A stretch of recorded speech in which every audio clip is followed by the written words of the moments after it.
What happened in small-town Indiana in 1952 challenges everything we thought we knew about the perfect crime. The official records were sealed for over 70 years, but the truth about Ruth Holloway reveals one of the most calculated killing sprees in American history. This channel is only for those brave enough to confront the darkest corners of human nature, because what you're about to discover will forever change how you view the institution of marriage itself. Ruth Holloway appeared to be cursed by tragedy. 8 husbands, 8 funerals, 8 insurance payouts. But when her 9th engagement nearly turned deadly, investigators uncovered a web of deception so intricate, so methodically planned, that it redefined what authorities thought possible for a single individual to orchestrate. Harold Thompson should have been dead by Christmas of 1952. The fact that he survived long enough to expose Ruth's deadly secret makes this case even more extraordinary, because what investigators found wasn't just evidence of murder. It was a masterclass in psychological manipulation that had been perfecting itself for 3 decades. The story begins on a seemingly ordinary November evening in Millbrook, Indiana, when Harold Thompson, a 54-year-old hardware store owner, decided to surprise his fiancée Ruth with an unannounced visit. What he witnessed through her kitchen window would save his life and expose one of the most prolific female serial killers in American history. Harold had been courting Ruth for 6 months, charmed by her tragic story of widowhood and her gentle, nurturing demeanor. She had shared heartbreaking tales of losing her beloved husbands to various misfortunes, heart attacks, accidents, sudden illnesses. The community saw Ruth as a woman marked by sorrow, someone who deserved happiness after enduring such repeated loss. But that November night, Harold saw Ruth in her kitchen, carefully measuring white powder into a small vial, then transfer it into a sugar bowl, the same sugar bowl she used to sweeten his coffee every evening during their courtship visits. The methodical precision of her movements, the way she sealed the original container and hid it in a false bottom drawer, sent ice through Harold's veins. Instead of confronting Ruth immediately, Harold made a decision that would crack open one of the most disturbing criminal cases of the 20th century.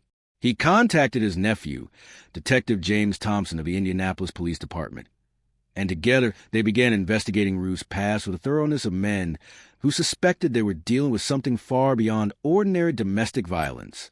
What they discovered in the Millbrook County Records Office defied every assumption about serial killing patterns. Ruth's marriages followed an almost mathematical precision.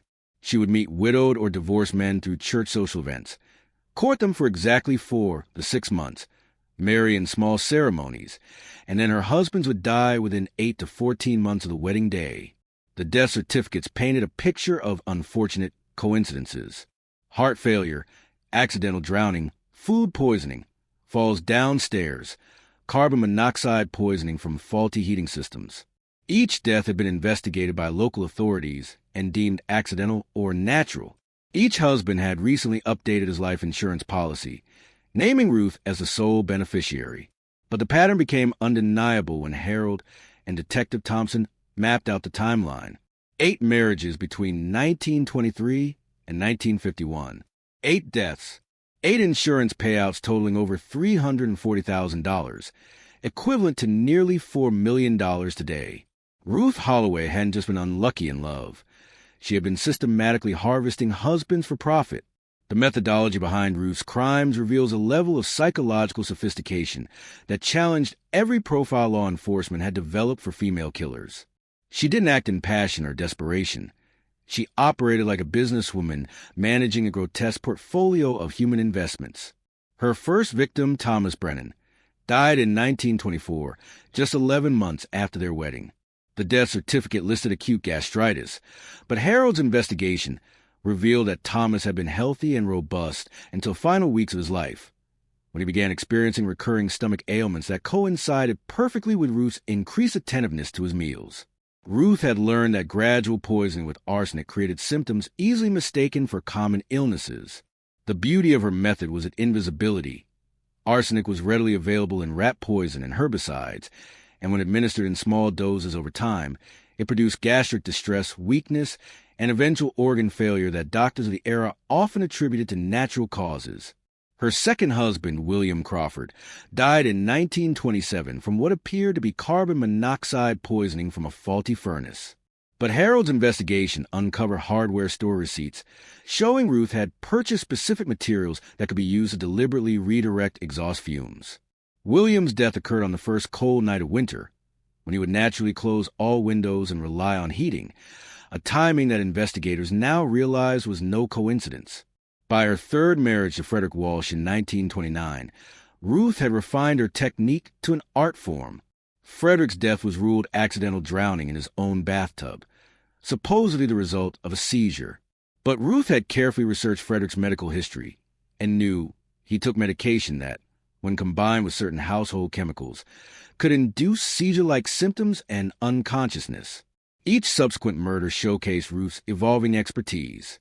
She studied her victims' habits, medical conditions, and vulnerabilities with the dedication of a scholar. She befriended local doctors, learning about symptoms and causes of death. She cultivated relationships with insurance agents, always presenting herself as a grieving widow seeking security against future tragedy. What made Ruth's crimes particularly chilling was her ability to genuinely mourn her victims publicly while privately calculating the timing of their deaths. Neighbors consistently described her as a devoted wife who nursed her husbands through their final illnesses with touching dedication. She would sit by their bedsides, feed them homemade broths, and comfort them as the very poison she administered slowly destroyed their systems. But Ruth's most disturbing skill was her talent for psychological manipulation. She didn't just kill for money. She enjoyed the complete control she wielded over her victims' lives and deaths. Former neighbors recall how she would speak about her husband's declining health with an odd combination of sadness and certainty, as if she possessed some tragic gift for predicting doom. The insurance investigation that Harold's nephew initiated revealed the sophisticated network Ruth had built to support her crimes. She hadn't been working alone, and the scope of her operation was far more complex than a simple Black Widow scenario. What do you think is really happening? Share your theories about how one woman could orchestrate such elaborate murders without detection for 30 years. The breakthrough in understanding Ruth's methodology came when investigators discovered her partnership with Dr. Marcus Webb, a physician who had signed death certificates for 5 of her 8 husbands. Dr. Webb's involvement wasn't coincidental. He was a deliberate accomplice who provided medical legitimacy to Ruth's carefully staged murders. Dr. Webb had been struck off from practice in Chicago for questionable prescribing habits and had relocated to rural Indiana, where oversight was minimal and credentials were rarely questioned. Ruth had identified him as a vulnerable ally, someone whose compromised position made him susceptible to manipulation and bribery. Their partnership operated with business-like efficiency. Ruth would inform Dr. Webb when she was ready to conclude a marriage, and he would ensure he was the attending physician when her husband's health declined. Dr. Webb would prescribe medications that, while appearing to treat the victim's symptoms, actually accelerated their deterioration. When death occurred, he would sign certificates attributing the deaths to natural causes, avoiding any investigation that might expose Ruth's involvement. The financial arrangement between Ruth and Dr. Webb was discovered in a safety deposit box registered under both their names. Dr. Webb received 25% of each insurance payout, a percentage that provided him with substantial income while ensuring his continued cooperation. Bank records showed regular transfers from Ruth's accounts to Dr. Webb's, documented as medical consultation fees, to maintain the appearance of legitimate transactions. But Dr. Webb wasn't Ruth's only conspirator. Emma Carter, an insurance agent with the Midwest Mutual Life Company, had facilitated the unusually large policies that Ruth obtained for each husband. Emma's role involved more than just processing applications. She actively coached Ruth on how to maximize policy values without triggering company investigations. Emma would advise Ruth on optimal timing for policy applications, ensuring they were submitted after enough time had passed to avoid appearing suspicious, but close enough to marriage to seem naturally motivated by new domestic responsibilities. She also guided Ruth in selecting policy amounts that were substantial but not extraordinary for men of her husband's social and economic status. The correspondence between Ruth and Emma, discovered during the investigation, revealed a chilling level of premeditation. Emma would provide Ruth with information about company investigation protocols, helping her understand exactly what behaviors and circumstances would trigger scrutiny. She also shared intelligence about other questionable claims, teaching Ruth to avoid patterns that had exposed previous insurance fraud. Emma's motivation was purely financial. She received substantial commissions from the large policies Ruth obtained, and she also received direct payment from Ruth for her additional services. Like Dr. Webb, Emma was drawn into Ruth's network through a combination of greed and the gradual normalization of increasingly questionable behavior. The investigation revealed that Ruth's network extended beyond just Dr. Webb and Emma. She had cultivated relationships with various professionals who unknowingly supported her operations. A pharmacist who filled prescriptions without asking questions about combinations. A banker who processed insurance claims without standard verification procedures. A funeral director who was notably incurious about the frequent services he provided for Ruth's households. Ruth's genius lay in understanding that most people prefer to avoid uncomfortable questions, especially when those questions might interfere with profitable relationships. She created an environment where her accomplices could maintain plausible deniability while participating in her schemes. But perhaps the most disturbing aspect of Ruth's network was how she identified and groomed her victims. Ruth didn't randomly select husbands. She carefully researched potential targets, seeking men who were socially isolated, financially stable, and emotionally vulnerable. She frequented locations where such men gathered: church social events, widow support groups, community volunteer organizations. Ruth's courtship process was itself a form of psychological manipulation. She would present herself as a woman who had suffered great loss but maintained faith and optimism. She would share carefully crafted stories about her previous marriages, emphasizing her devotion to her deceased husbands while subtly establishing patterns that would later explain their deaths. During courtship, Ruth would gather detailed information about her target's health, finances, family relationships, and daily routines. She would encourage them to discuss their medical histories, their fears about aging and illness, their financial planning concerns. This information formed the foundation for the personalized murder methods she would later employ. Ruth also used courtship to begin the psychological conditioning that would make her victims compliant during the murder phase. She would establish herself as a caretaker, the person responsible for their health and comfort. She would gradually take over household management, meal preparation, medication organization, all the domestic responsibilities that would give her access to implement her killing methods. Thank you for staying with us. The most shocking part is coming. The true scope of Ruth's criminal network was about to be revealed to the most dangerous investigation of Harold Thompson's life. The final phase of Ruth's operation required her to become the perfect wife and caretaker while simultaneously implementing her murder plan. This dual performance demanded extraordinary psychological control and represented the culmination of skills she refined over 3 decades of killing. Harold Thompson's survival had given investigators a unique opportunity to observe Ruth's murder methodology in real time. Working with the FBI, Detective Thompson developed an elaborate surveillance operation that would allow Harold to continue his engagement with Ruth while documenting her attempts on his life. Harold was fitted with recording equipment and trained to collect evidence while maintaining his cover as an unsuspecting fiancé. The psychological pressure on Harold was enormous. He had to eat meals prepared by a woman he knew was trying to poison him, sleep in a house where she was planning his death, and maintain an intimate relationship with someone who viewed him as merely her next victim. The surveillance revealed Ruth's process in terrifying detail. She had established a timeline for Harold's death, coordinating with Dr. Webb to ensure he would be available to attend Harold during his final illness, and with Emmett confirmed that Harold's insurance policy was properly processed and beyond the contestability period. Ruth's chosen method for Harold was arsenic poisoning, administered through his coffee during their evening visits. The surveillance equipment captured her carefully measuring doses, adjusting the amount based on Harold's apparent symptoms, and maintaining detailed notes about his physical responses. She approached murder with the methodical attention of scientists conducting an experiment, but Ruth's confidence had made her careless in ways that proved crucial to the investigation. She had begun discussing Harold's impending death with her accomplices before implementing her plan. The FBI had wiretapped Dr. Webb's office and Emma's phone, capturing conversations that provided irrefutable evidence of conspiracy. In one recorded conversation, Ruth told Dr. Webb that Harold was beginning to show appropriate symptoms and that she expected to conclude the arrangement before New Year's. Dr. Webb responded by confirming his availability and discussing the medical terminology he would use in the death certificate. These recordings demonstrated not only their guilt, but their casual attitude toward murder. The investigation also revealed that Ruth had been planning beyond Harold's death. She had already identified potential victim number 10, a recently widowed farmer named Albert Kowalski, whom she had met at church, and begun cultivating with letters and occasional visits. Ruth's operation was not winding down. It was expanding.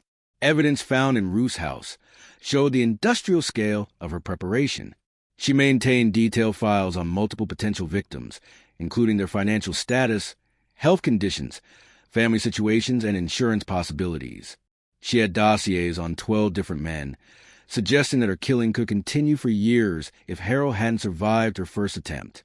Ruth's bedroom contained a hidden compartment behind a false wall where she stored her murder weapons, various poisons, equipment for tampering with household systems, and tools for staging accidents. She also kept trophies from her victims: watches, rings, photographs, and personal items that she had kept as mementos of her successful kills. The most chilling discovery was Ruth's journal, a detailed record of her murders that read like a professional assassin's operational notes. She documented methods, timing victim responses, investigative challenges, and improvements for future operations. The journal revealed that Ruth viewed her crimes as a career, something she was constantly working to refine and perfect. Ruth's journal also contained psychological observations about her victims and their families. She wrote about the satisfaction she derived from comforting grieving relatives, the pleasure she took in being praised for her strength during tragedy, and her amusement at being viewed as unlucky rather than deadly. These entries revealed a personality that found deep satisfaction in complete deception of her community. The journal documented Ruth's evolving understanding of law enforcement capabilities and insurance company investigation procedures. She had learned from news reports about other criminal cases, adapting her methods to avoid detection techniques that had exposed other killers. Her operation had been constantly evolving to stay ahead of investigative capabilities. But perhaps most disturbing were Ruth's entries about selecting and grooming victims. She wrote about the psychological techniques she used to identify vulnerable men, the methods she employed to establish trust and dependency, and the satisfaction she derived from the complete control she wielded over their lives and deaths. The investigation revealed that Ruth's psychological manipulation extended to her own family and community. She had crafted a public persona as a tragic but resilient woman, someone who had endured extraordinary loss but maintained faith and optimism. This persona served as both camouflage for her crimes and a source of personal satisfaction. If you're still here, get ready. The final truth will change everything you thought you knew about the capacity for evil hiding in plain sight. The capture of Ruth Holloway required one of the most elaborate sting operations in FBI history, culminating in a final dinner that nearly cost Harold Thompson his life and revealed the true extent of Ruth's criminal network.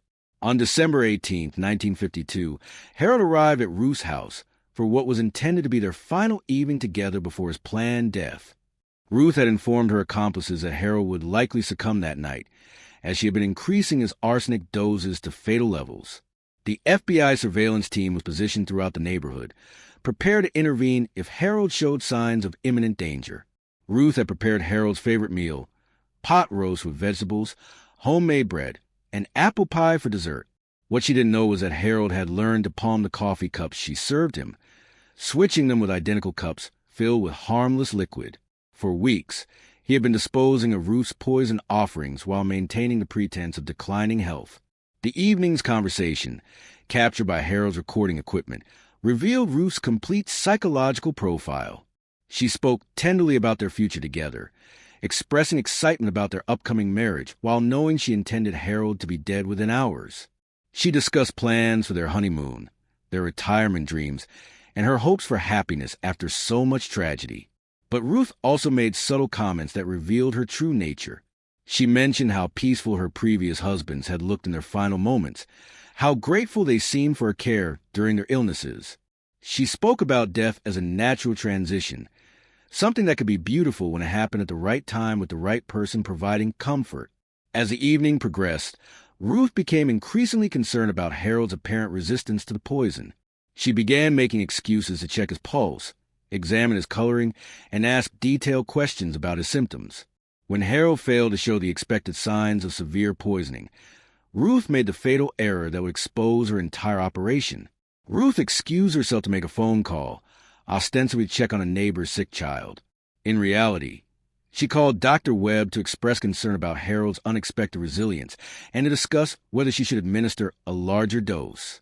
The conversation, captured by the FBI wiretap, provided the final evidence needed to demonstrate the conspiracy between Ruth and her accomplices. Dr. Webb advised Ruth to be patient, suggesting that Harold's larger size might require more time for the poison to take effect. He also reminded Ruth about the importance of maintaining her performance as a caring fiancée, even suggesting specific behaviors that would support a narrative of devoted nursing when Harold's death was eventually investigated. When Ruth returned to the dining room, she found Harold slumped over the table, apparently unconscious. Her reaction, captured by hidden cameras, revealed the cold calculation behind her public persona. Instead of calling for medical help immediately, Ruth first checked Harold's pulse and breathing, then spent several minutes arranging his position and the scene to support her planned narrative of sudden collapse. Only after ensuring everything looked appropriately accidental did Ruth call for Dr. Webb, reporting that Harold had suddenly taken ill and needed immediate medical attention. Her performance during this call was flawless. She conveyed exactly the right mixture of concern and panic, establishing herself as a devoted fiancée responding appropriately to unexpected medical emergency. But Harold's unconsciousness was part of the FBI's plan. He had taken a mild sedative that simulated the effects of severe illness, while allowing him to remain aware of his surroundings. When Dr. Webb arrived and began his examination, Harold was able to observe and record the doctor's knowing behavior and his casual acceptance of Ruth's story about sudden illness. Dr. Webb's examination was perfunctory, designed to create evidence for a predetermined death certificate rather than to provide genuine medical care. He pronounced Harold's condition grave and suggested that Ruth prepare herself for the possibility that Harold might not survive the night. The interaction between Ruth and Dr. Webb revealed their comfortable familiarity with this process and their shared understanding of what was really happening. The FBI allowed the charade to continue for several more hours, gathering additional evidence of the conspiracy. Ruth maintained her performance beautifully, sitting by Harold's bedside, holding his hand, and speaking to him with apparent love and concern while knowing she had administered what she believed was a fatal dose of poison. When FBI agents finally revealed themselves and arrested Ruth, her reaction provided the final insight into her psychology. She didn't deny the charges or express surprise at being discovered. Instead, she seemed almost relieved, as if the burden of maintaining her deception had become exhausting. Her first words to the arresting officers were not protests of innocence, but questions about how long they had been watching her. The arrest of Ruth's accomplices followed quickly. Dr. Webb was taken into custody at his office while preparing false medical records to support Harold's supposed death. Emma Carter was arrested at home, where investigators found detailed files about insurance policies for men who had died in circumstances similar to Ruth's husband's. But the investigation's most shocking revelation came during the search of Ruth's property. Hidden beneath her basement floor, investigators found personal effects from 15 different men. Not the 8 husbands whose deaths have been documented, but 15 victims spanning over 30 years of killing. The additional evidence suggested that Ruth's criminal career had begun much earlier than investigators realized, and that she had been far more prolific than anyone imagined. Some of the personal effects belonged to men who had never been reported missing, suggesting that Ruth had targeted transient individuals whose disappearances wouldn't trigger investigations. Among the recovered items was a leather-bound notebook containing what appeared to be training materials, detailed instructions about poison administration, accident staging, psychological manipulation techniques, and methods for avoiding detection. The notebook was written in Ruth's handwriting, but the level of detail suggested it was intended for someone else to use. The notebook led to the discovery of letters between Ruth and a young woman named Sarah Mitchell, who had been working as a domestic servant in a nearby town. The correspondence revealed that Ruth had been mentoring Sarah in her methods, preparing her to carry on Ruth's work after Ruth's eventual retirement from active killing. Sarah Mitchell's whereabouts became the focus of an intensive manhunt. When she was finally located and arrested, she possessed materials indicating she had already begun implementing Ruth's methods with her first potential victim. The discovery of Sarah's involvement expanded the case into something unprecedented. A serial killer who had been training a successor. The trial of Ruth Holloway, Dr. Webb, and Emma Carter became one of the most sensational criminal cases of the 1950s. Ruth's testimony revealed not only the mechanics of her crimes, but also the psychological satisfaction she had derived from her complete control over her victims and her community's perception of her. During cross-examination, Ruth displayed no remorse for her actions. She described her murders with clinical detachment, explaining her methods as if discussing business procedures. She seemed genuinely confused by the moral outrage her crimes had generated, as if she viewed her victims as resources she had legitimately harvested rather than human beings she had murdered. Ruth was convicted on 8 counts of first-degree murder and sentenced to death. Dr. Webb received life imprisonment for his role in the conspiracy. Emma Carter was sentenced to 25 years for insurance fraud and accessory to murder. Sarah Mitchell, whose involvement was in the early stages, received 15 years for conspiracy. But the case of Ruth Holloway didn't end with her execution in 1954. The investigation had revealed methodologies and network structures that influenced criminal investigation techniques for decades. More importantly, it raised disturbing questions about how many other Ruth Holloways might be operating undetected in communities across America. FBI profilers estimated that Ruth's success had depended on a combination of factors that weren't unique to her specific circumstances: isolated communities with minimal oversight, professionals willing to compromise their ethics for financial gain, and social attitudes that made certain types of crimes nearly invisible to detection. The Ruth Holloway case established new protocols for investigating suspicious deaths involving insurance payouts and led to improved communication between local law enforcement agencies and federal investigators. But perhaps most significantly, it challenged assumptions about the nature of female criminality and the forms that serial killing could take. Today, criminal psychologists study Ruth's case as an example of how sophisticated criminal operations can hide behind facades of social respectability. Her ability to maintain her public persona while systematically murdering for profit demonstrated that the most dangerous predators are often those who appear most trustworthy. The final mystery of Ruth Holloway's case remains unsolved. Despite extensive investigation, authorities never located all of her potential victims or determined the full extent of her criminal network.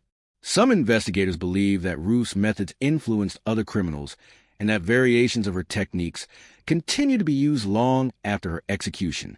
Recent analysis of cold cases from the 1940s and 1950s has identified several suspicious deaths that bear hallmarks of Ruth's methodology. These cases remain officially unsolved, but they raise the possibility that Ruth's influence on American criminal history was far more extensive than anyone realized. The story of Ruth Holloway serves as a reminder that evil often wears the most benign masks, and that the greatest monsters are frequently those who appear most devoted to caring for others. In a world where trust is essential for human connection, Ruth's legacy is the chilling knowledge that even the most intimate relationships can conceal the most calculated forms of predation. Her case continues to influence how investigators approach suspicious deaths and how communities understand the warning signs of systematic predation. But perhaps most importantly, it stands as testament to the crucial importance of skepticism, investigation, and the courage of individuals like Harold Thompson who risk everything to expose truth, no matter how deeply buried or carefully disguised it might be. And don't miss our next video. Subscribe to the channel and enter the placelet and follow other stories so intriguing and frightening like this.